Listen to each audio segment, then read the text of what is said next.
of course, you have a lot of orders, you have a lot of wines, then sometimes you don't remember the name of the wine. But as soon as you point that wine with a finger, the customer will look at the label, and you can actually read the label and repeat the name of the wine, because it's important to repeat the name of the wine to make sure that they order the right wine.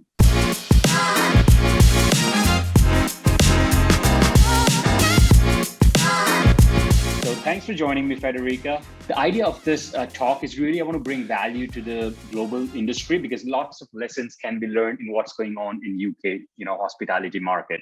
And that's, I truly believe that London is a place where, a lot of trends start, especially in the spirits, and I'm sure in the wine as well. They are still passionate about the learnings, what's new, the way to serve, all the fine establishments are still there. And it is a benchmark of hospitality when it comes to the on-trade, for sure, So I think it will be a solid value for people. What we want to talk about is the role of a sommelier, and, how restaurants can also improve their hospitality elements, and especially how UK Sommelier Association is helping with that in UK. So why don't you give a little bit of, background about yourself, what you do, and about association as well, and just your journey. Yes, my journey is quite probably unusual, because my previous career was in CGI and films. I was doing 3D special effects is my background. In university, I studied art and cinema. And after a few years of doing that job that was super creative and very exciting, and it was very nerdy, because I was constantly in front of a computer, not talking with anybody, just working. And I thought, let's do something different. Let's start studying wine. In Italy, it's part of our culture. Everybody is doing the sommelier course just because we need to know about our wines. Otherwise, we feel like we didn't do our job as Italians. And I started studying, and I fell in love. And I fell in love of the passion behind all this industry.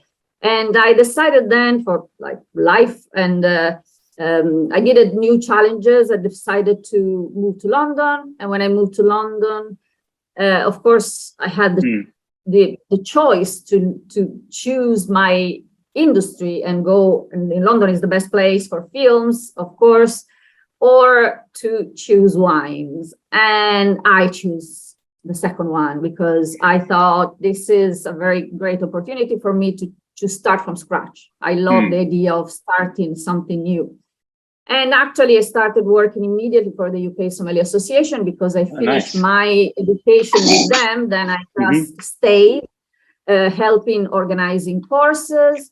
And then my ambition has always been teaching, because I love communicating things. I was teaching my software, my 3D software. Then it was natural for me to say, okay, what do I want to do in this industry? Teaching. And I started studying. Of course, to teach, you have to study a lot, and you have a few exams to take. Then while I was organizing courses and attending the courses at the same time, that was helping me.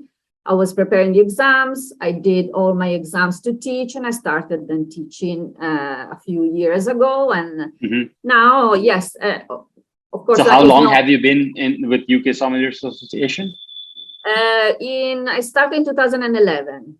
And oh, wow, 11 years almost, yeah. Nice. Yes. Yeah. Nice. And Great. Of course, we don't do just, we organize also events, competition. We have our Best Sommelier UK every year. And it's quite busy. Yes. Nice. We'll, I would love to know what are the elements of becoming a best sommelier, right? Let's go on defining a sommelier, right? As per you, what is the definition of a sommelier? What do they do? Yes, well, first of all, a sommelier has to have, of course, have a good knowledge about wine, with a certification, with a diploma. In London happens sometimes at restaurants, they just have their waiting staff that they make them learn a lot about their wine list, but not about wine. Then they know a lot about their wine list, but they don't have a great knowledge about wine. And that can be a limit for the sommelier, because the sommelier has to sell wines. Then they have to know what they're talking about. Then it's important to have a qualification, to have a diploma, to have a background, solid background. And of course, first thing first, when a sommelier starts working in a restaurant, he has to know quite well the wine list.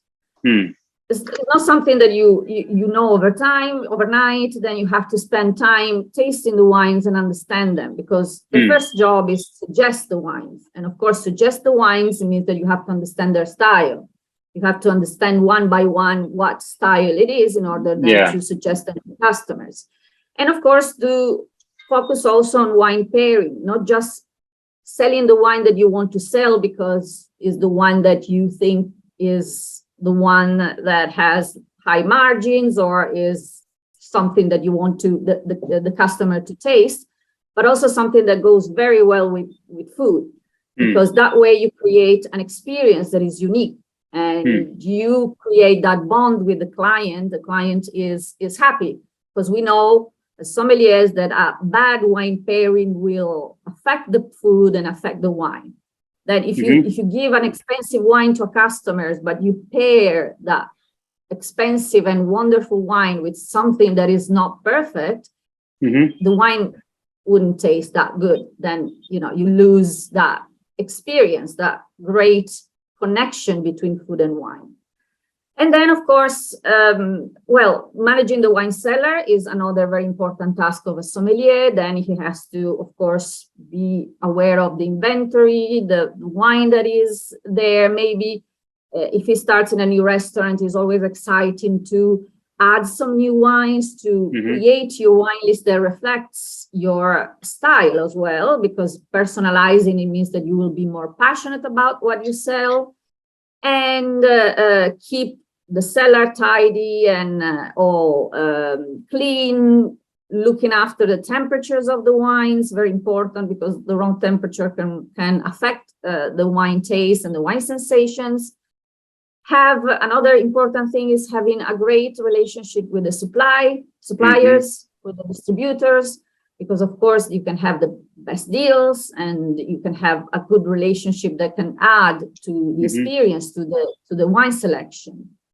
What else? Well, create, of course, having a good relationship with the chef, to create set menu, to pair the wines with the right food. Because again, if you don't have a great communication, you can have some problems when you have to pair the food. Of course, it is enough an extra ingredients on a dish that can affect the pairing and maybe affect the wine taste, then is important. Sommelier knows how important it is. And then, of course, having a good practice and a good style in the wine service. Then, for example, the decanting is something that is always adding to the charm and fascination of a sommelier. But of course, you have to do it correctly. You have to do it with the right approach and not being too flamboyant or too technical when you explain the wines, but be approachable and charming. And having social skill is very important, in my opinion, for a sommelier, because at the end you sell wines, but it's not just selling wine, is selling an experience, selling something that the customer will remember and will be happy about. And I think, yes, it's, of course, is a job that needs a lot of skills, for sure. On the business side of things, right? You are getting hired and you're responsible for some part of it, and you're responsible to drive business. What are the KPIs, in a very black and white manner that they are responsible for in their job? How do you judge a performance of a sommelier? Well, in theory, of course, the best way to judge it is to let's look at the revenues, the total sales, the wine sales. But in my opinion, is a little bit more complicated than that, because those sales, especially in restaurants like big restaurants like Savoy, the Ritz, those restaurants, they always have their room full. Then they don't have problems with filling up the restaurant. What is the big difference that a sommelier can do is, what are those customers? They come once and they don't come again, or they are regular customers. Then you can have the same type of wine revenue, or the margins, they can be very good, and you can have the same, let's say, the same success as a sommelier in selling your wines. But if the customer keeps coming back, is because you did your job extra well, extra good. Then that, in my opinion, is the best way to check how the sommelier does. How do actually restaurants measure, they're coming back? Do they, I mean, not all restaurants have the resources to have like memberships and phone numbers and databases, right? So is that purely on like gut and just remembering faces? Purely, yes, because yes, they could run, let's say, as a customer satisfaction survey, but normally restaurants, classy restaurant, high-end restaurants, they don't do that because they don't want to be too invasive in their privacy of their. But of course, you have ratings, you have stars, you have ways of understanding feedbacks from your customers. You have a way to understand how good is the experience that a customer has in a restaurant. So let's just go right there. I'm sure you may be teaching this as one of the elements in your course. How do you measure customer experience? What are the listening factors? As you said, like what are the, give me an example of some feedbacks or some listening things, so that it's on the good track. Yes, well, again, the customer that goes back to the restaurant regularly, a regular client, is the first That's thing. The best, but then when you see that the wines, normally, statistically, a customer choose the first 3-4 wines on the list. If it doesn't have anybody suggesting or approaching them, they are not adventurous, because they go for what they know already, and they don't try new things. That can happen even when you have a sommelier, because maybe the sommelier is a bit too unapproachable, or is a bit too aggressive, and then they tend to choose by themselves. They tend to be less adventurous. When you see that your wines in the wines list are your customers are drinking those wines, that they are trying new things, that is a good indication of a sommelier doing their job at their best abilities. Then I think the more adventurous are customers, the better is the job the sommelier did. Then is a good way. And of course, you have again feedbacks, and now you have a few platforms that you can book your restaurants, and they allow you to give your feedback, and that is always interesting for general managers to check that and see if they can find something that may be recurrent. It's not the classical customer that is always complaining, but something that maybe is not working in the team, and can be just a matter of creating a good atmosphere in the team, and then maybe working harder to pass on that passion and that excitement in dealing with customers and making them happy. Got it. I'm sure that you may have designed the course, after some feedback from even restaurant owners and general managers on what they want from a sommelier, let's say, or some common problems which they face that, hey, this guy just don't get it, right? Like sometimes it's a very like 5 or 6 things that boss knows that, for example, this role needs. Are there any particular, let's say this is for the restaurant owners, right? Like what are some things that they constantly want a sommelier to improve upon? Well, normally what I hear, because we have a few ex-students that they are now sommeliers, general managers, or friends or teachers. We have our teacher, the one that teaches service, that of course is he works in a very important restaurant in London.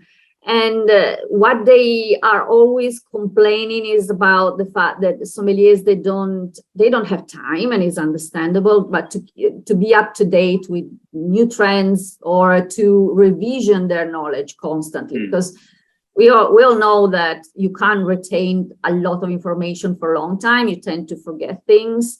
And then, of course, you have to constantly do a revision of your knowledge, and be up to date with the new trends, with that, of course, information that then you have to pass on your customers. Then that is probably the biggest thing that the restaurants, especially some restaurants, they want to focus on. For example, if an Italian restaurant, of course, they expect you to be super knowledgeable about all the wines from Italy, because maybe there's a customer coming and maybe they went on holiday. Because their customers know more about wine anyway, right? Like sometimes just because you go on holidays in a particular region, you taste that wine that is like very just drunk locally. Sometimes they happen to me as well when I do my courses. I do an Italian wine specialist course, and I always have the person that said, I went to Italy and I tried that wine. Why is not on your on your slide? I said, well, because it's drunk locally, and I had to cut. In Italy we have 440 wines, different wines and grape varieties. Then I have to cut the one that they are just drunk in that area, because otherwise it would be a course that lasts like forever. Then it happens that you need to be up to date as much as you can, of course. What about interviewing and hiring sommeliers, right? Like, what are some soft characteristics or behavioral interview questions you would want to give some samples out where you can at least test their character? One, and then second is maybe some 3 or 4 tactical questions that how do you grow your gross profit or upsell? Can you walk us through 3 behavior and 3 proper business questions? Yes, well, I think that, of course, the biggest skill, the most important skill that a sommelier has to have is social skill, which is not something that everybody has, unfortunately. We all different, and we have to love hospitality mentality, that the wanting to serve the guests, to give an experience, to serve and give an experience. Of course, if you're reluctant with that, you're not going to be great. You're not going to be great at your job. And selling skills, which is also a skill that is important. Then, of course, you have to ask them to perform a service, to perform a suggestion, a pairing, giving them the possibility to show the way they interact. And regarding of course, the technical questions, the technical skills, those are, you can always learn those, I think. You can always learn, because every restaurant has their own style, they use their own software, they can have different margins, and you can always learn that in 1 day or 2, because it's just a matter of like adapting to a new set of technical like numbers and calculations. While your character is your character, you can't change. Maybe you can force yourself to do a job that is not for you, but then because it's a job that is very intense and demanding, if you're not great in social interactions, that will then backlash when you are under stress. Then I think how do you are there 3 or 4, like, let's say 1 or 2 questions that come to your mind which you would ask to judge someone's social capabilities? Well, I will test them, ask them questions. For example, tell them things like, I don't like tannins in wines. I don't like the bitterness of wine. Can you suggest a wine that doesn't have any bitterness? Which is always that question that is, well, wine is not bitter. Maybe you're referring to tannins, that they can be bitter. Or I don't like Chardonnay. Can you? So you're asking a silly question, noticing their reaction, noticing their ego, sort of thing. Yeah. Got it. Yes, exactly. If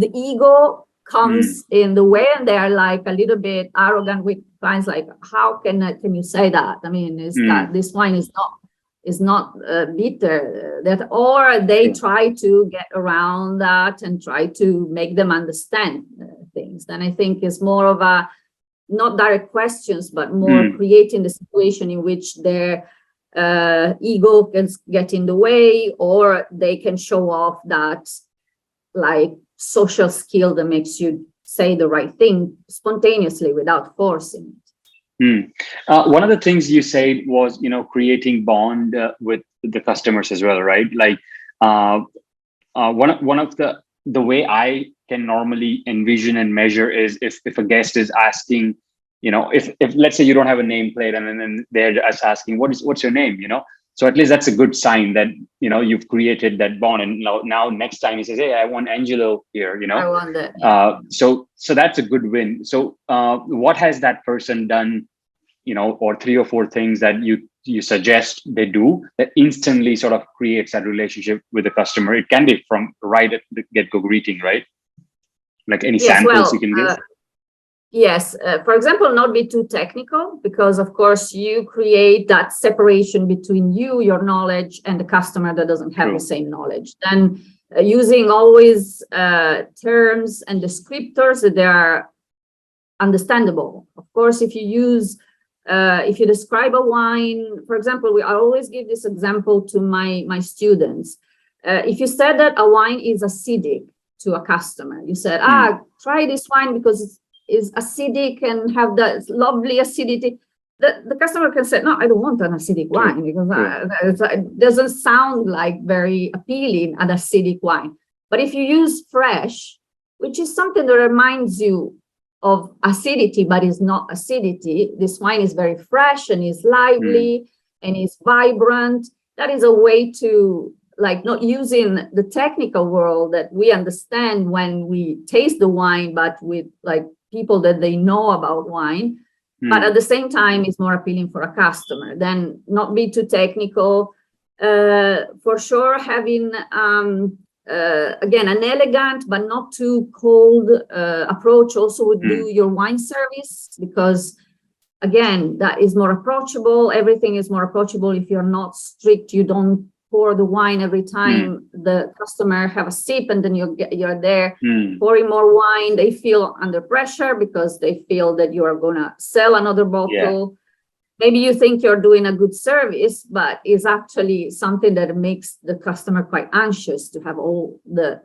Are there any particular rules of the game where, I get sometimes annoyed when like 5 times a waiter would ask in like 20 minutes, is everything okay? Can I get you something, right? So are there any particular like things which there is a rule book which says, okay, first you say this, and then after 3 minutes, leave them alone, and then go once, and then nothing, Yeah, it's not a strict rule, but you have to read the room and be a little bit of a psychologist. If you see that a person is with, I don't know, a date or a wife or a husband, of course you give them privacy because they need that. Instead, if I maybe a table where is a business thing, maybe you check a little bit more, just because the host maybe wants that everybody has the best experience, then is more keen on being, sure that everything is working for everyone. That is more personalize your approach to the table, what type of table you have in front of you, and consequently adapt to the situation. Of course, you need a little bit of experience, but that is what, make got it. One of these questions, this is again personally, right? I find it very fascinating and funny these days is, I hope the food is okay. Of course I'm going to say okay. I mean, even if it's not, right?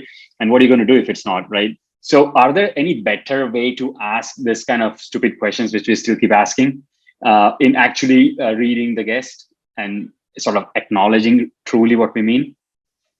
Yeah, well, of course, you can check how the way they are eating, the way they are enjoying themselves, how much they are eating, the ratio between what they are eating and what they are drinking.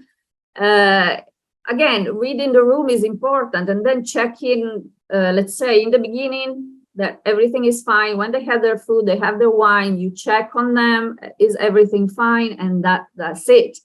If you see that there's a problem there, then maybe they don't eat their food or they don't drink their wine, maybe, and they are willing, they're looking around. It's also the way people act when they are at the table. If they don't look around, that they don't make eye contact, there's a chance that they don't want to interact for any reason. While if they're looking around, they try to make eye contact, maybe they have something to say, but they don't have the courage to call you. And then it's always reading the room. It's important to do it in a very let's say natural and not forced way. But I think is when you have a little bit of practice, you can kind of understand the secrets of so let's go on the secrets, right? Like when you are there any hacks for sommeliers to get a beverage order? Let's say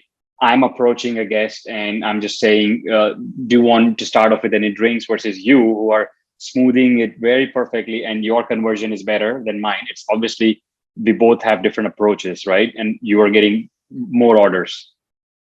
Well, yes, there is a secret that actually our teacher of sommelier service is always quite a funny one, but I think it's very interesting. And he normally said that when you point something out, people, they will look at that specific thing. They wouldn't look at you.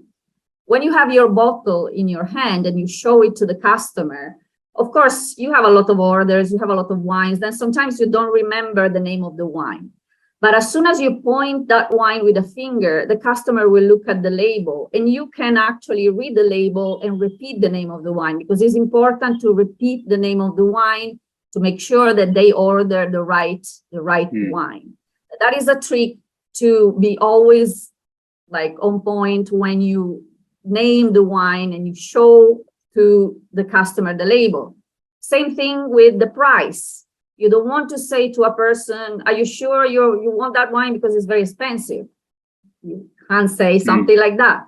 But at the same time, you want to make sure that they are not ordering a wine that is not the one that they wanted just because they didn't notice the price. It's always something you have to be soft. Then you with the wine list open, you point at the price instead of the name of the wine. Then this is the one you want this bottle. The customer looks at the price.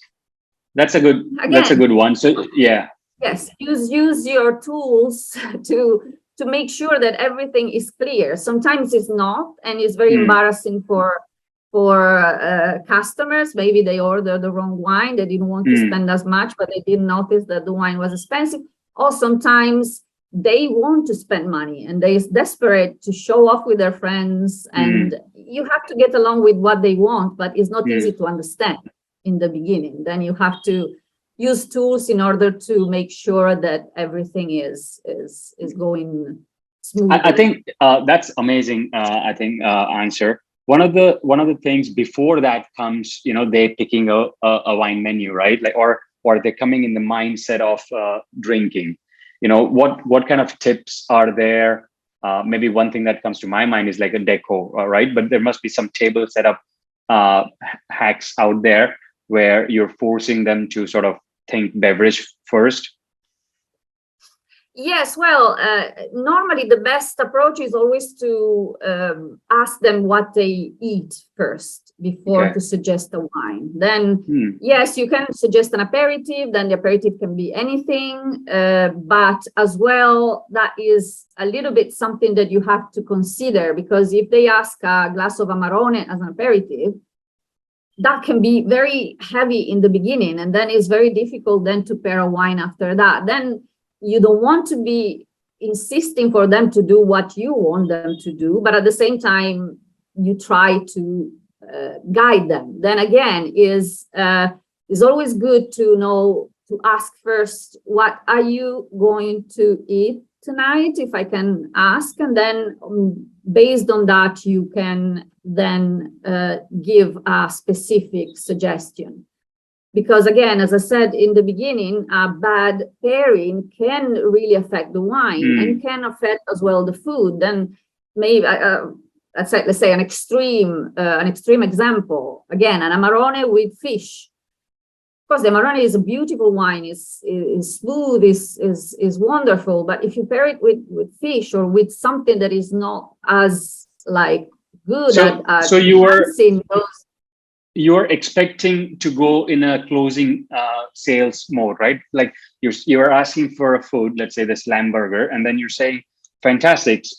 So I think this beer goes great with this burger. Would you want that beer as well? Are you suggesting that, or they have to ask now, what would you want to drink? I think there's two or three drinks. Try to understand.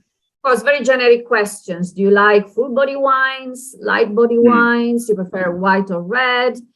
Try to understand the big macros. Then the family is red wine, the family is fresh and lively wines, and then you can suggest, and then you can say, I will suggest with this dish something a little bit like fuller in body, but don't worry, I can suggest something that is got it.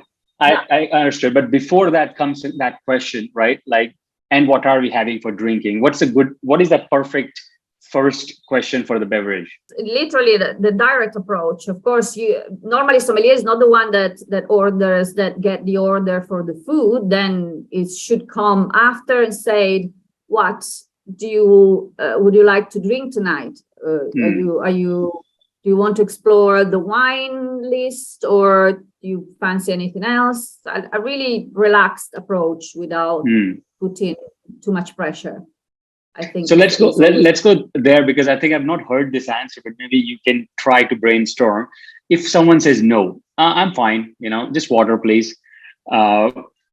Are there any ways to even do something about it and maybe sell a $4 Chardonnay house glass, or you literally suggest boom, walk out? And I wouldn't suggest, because myself, when I go to a restaurant and maybe I have a tasting later and I have to taste 40 wines, I don't want any wine. And if I want water, that's it. I don't want people to try to upsell me something else. Then no, if they don't want wine, they want beer, they want anything else, respect the customer, respect what they want. If they, you can offer an aperitif. The only thing that maybe you can push is an aperitif, because that is something that even a person that doesn't drink during the meal can have. But based on what they choose as an aperitif, they choose an orange juice, then don't go there with wine or anything else alcoholic.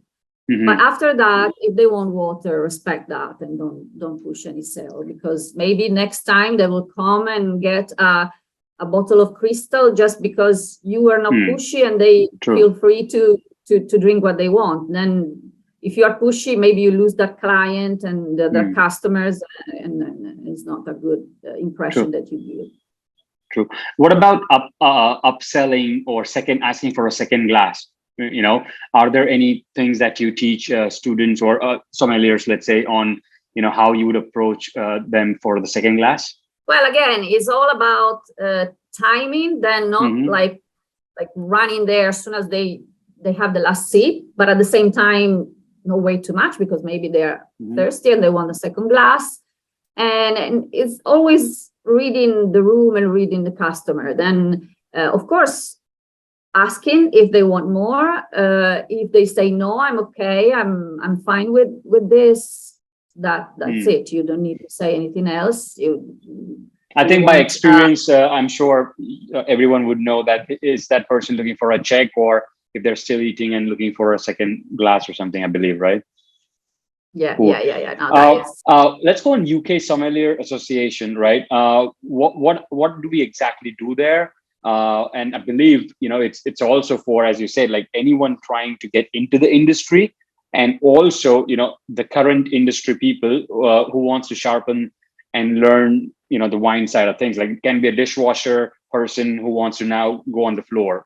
So just explain who are the prospective students, what is the value they get there, and some courses, please. Just a couple of courses. Yes, basically we do the international version of the Italian Sommelier Association. The Italian Sommelier Association was created in the late 60s, I think. It's 50 and plus years old, and is the most popular and well-known in Italy. Everybody in Italy have a sommelier diploma, because we feel is our duty, as I said, to know about wine. Not everybody, I mean, it's too much, but it's very common. They are everywhere. They have school in every single village or city or town in Italy.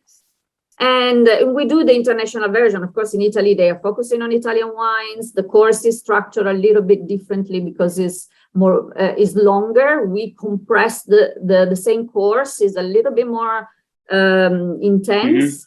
But of course, it's international, that we study all the wines from all over the world. In London, you have to be ready for everything, every wine from every country.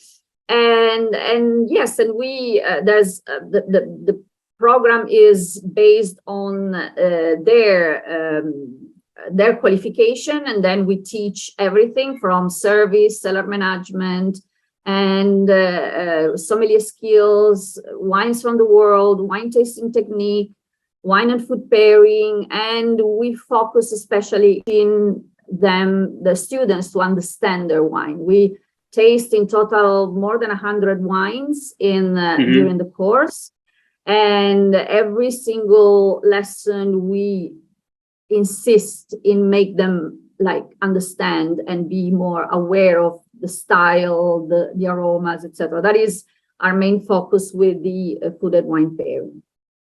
That is nice. We normally run 1-2 courses per year, and with an average of 40, 45, 50 students per course. And then we do short courses for people that they don't want to commit to a 6 months course, and they want like to learn something a little bit like about a specific topic, like Italian wines or wine and food pairing or tasting, etc. That is the main activities. And then we, of course, run the Best Sommelier UK, the competition, which is an interesting way of testing the knowledge of the best sommelier. What are the criteria for that? So, because there was one question of, who's a good sommelier to you, like define the greatest sommelier, right? So what are these criteria on how you reward the best sommelier? Well, the criteria to access the competition is to have worked 1 year as a professional sommelier at least. But it's open to everyone, because we have a written test with a tasting and pairing, that even if you're a young sommelier and you don't have a lot of experience, you can still win the competition. Of course, the part that is more engaging and interesting is the part on stage, because we have the competition on stage in which the 3 semifinalists, they compete with each other. And again, they perform on stage with a table of fake customers, that they are, of course, journalists and judges, that they ask tricky questions. They ask to, of course, decant a wine, to pair food with wine, a lot of challenging things that sommeliers normally they do every day in their restaurants, but when they're on stage, of course, nerves, they play a big role then. But yeah, our winners have always been amazing, that breathtaking, the way that they manage the stage, and they serve the wines, and they do everything with class, with style, with, of course, London is a very good school for practice. Do you provide placement services as well? Like, are there potential employers who scout from your association? Yes, of course. As soon as we start, actually, we started now receiving requests. As soon as we start the course, a lot of restaurants reach out and ask us to send their sommeliers. And normally we send people from the beginning of the course, because restaurants say, okay, even better, I can shape my sommelier while I'm studying, and having a person that, of course, have the style that I need. Every restaurant has their own little rules or styles or way to apply those skills. Then yes, we definitely have this connection. Nice. I wanted to really end on that one personal story, which I would want you to share about one of that student, which you answered in the interview, who came from Italy and did not know about wine. I think that was because I know that person as well, and I did not know actual background of it. I knew the titles, but I did not know that, that's how he went there. So let's talk about that person. And I think that will show the characteristics and the grit, the resilience part of the business, on what it takes to really keep on going, and that you can keep on going, you can keep on progressing. So I think yes, of over to course. you. Matteo Montone, which I think, I don't remember, I think it was 2014. I don't remember dates. Sorry about that. I get confused because I run too many courses and now, but maybe 14 or 15. And I remember he just arrived from Italy. Then he was very, very new in the London crazy life. But he was from the start, I thought this guy is going to do something great because he was so focused, so interested. He was asking a lot of questions, and people that they ask questions normally is because they want to learn quickly and progress quickly. And of course, because of that, he learned a lot more than you expect from just a student of a course. And we were, I think, I don't remember if it was his first job, but very quickly he started working at the Ritz. And of course, you have immediately a super professional training, and you have to keep studying and keep progressing in your learning journey. And then from there, of course, we don't follow our students' career because otherwise we will be always checking what they are doing. But all of a sudden, I see him everywhere. Yeah. Of course, he changed his job a few times and he progressed with his career so well. And then at the end, in 2018, he became the best young world young sommelier.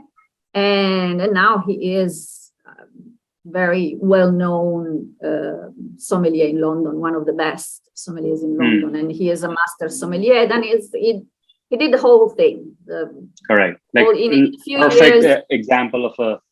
Yes, and I remember that because I know also his wife, and we were meeting at events, and she was saying, "Oh my God, he's always studying. He's coming back home after." Do you think he had business DNA as well, a little bit about entrepreneurship? Probably yes. Of course the sommelier job is you have to have a lot of skills, and the more you have, the better it is, because at the end you are like keen on learning and progressing. And then, but something that I want to say, because is also very important, because it's also my experience. When you have the diploma, sommelier diploma, you can do a lot of things that they're not connected with hospitality. I have students that they wrote books, that they became wine journalists, they opened their own business, that they do consultancies, that they became wine brokers. Myself, I'm aspiring to be a wine documentarist, wine filmmaker, and that will be my next probably evolution of my career. Then yes, the sommelier course gives you a diploma of sommelier, but from that moment on, you have a broad understanding of wine. Then you can use that in very diverse ways, and not just working in hospitality. Usually I've noticed that Europeans, or let's say especially Italians or French, are so passionate about wine. Do you believe that you can learn passion, or it's just like, oh, okay, I don't think I'm passionate, I don't feel connection with this wine, how can you, like, as you said, like you can smell that. Just kicked me when you said smell the flowers, try to feel things, right? But without interest, you don't put effort, so how do you generate interest which creates passion? Well, actually, I can tell you that when I start the course, I have always, we go through the same kind of feedback when we start the course. After 2 or 3 lessons, especially after the lesson about wine tasting technique that is specifically about smelling fruits, I literally cut fruits and go and buy flowers and spices, etc. I put everything together in a plate and people start smelling. And after that lesson, I have always like a group of 5, 6 people say, "Oh my God, this is overwhelming. I don't smell anything. When I smell the wine, I smell wine. And I can't even describe one descriptor. I'm not going to do it. I'm not going to succeed. I'm going to fail the exam." And I always said the same thing. Wait. wait 2 or 3 months, and then tell me again. And when we finish the course, they're all there with their wine swirling and smelling and describing things that they are amazing. And I said, see, trust the process. It's like going to the gym. Of course, you have to be passionate about what you're doing. But when you start understanding what you have in front of you and start getting the aromas and getting the sensation and understanding the wine, the passion can come with knowledge, because at that point you say, wow, this is so interesting. And this is so, the challenge makes that passion grow. And for sure, that is a good indicator when at the end of the course, I can see that they are all like very into their wine, they're swirling and they're getting all the aromas. That is when the passion is at its best, of course. Any closing tips for our young sommeliers trying to get some motivation from you? I think the best thing is to study a lot, but not just grape varieties, soil, countries, and areas, but also understanding the wine, trying to smell fruits and flowers, try to remember smells, and try to find them in wines. Because when you understand the bouquet of the wine, the sensations of the wine, then you have an understanding of what it is, what the style of that wine. You can suggest it, you can pair it. Then it's important not only having pure knowledge and that you can show off, but also deeply understand that wine and understand what is the style of that wine. And tasting is very important, and having a mentor that teaches you how to taste, because tasting is not something that is natural. You need to have someone that tells you how to do it. Then it's important to learn with someone that can train that palate and train the nose, etc. That is what I think is the most important thing.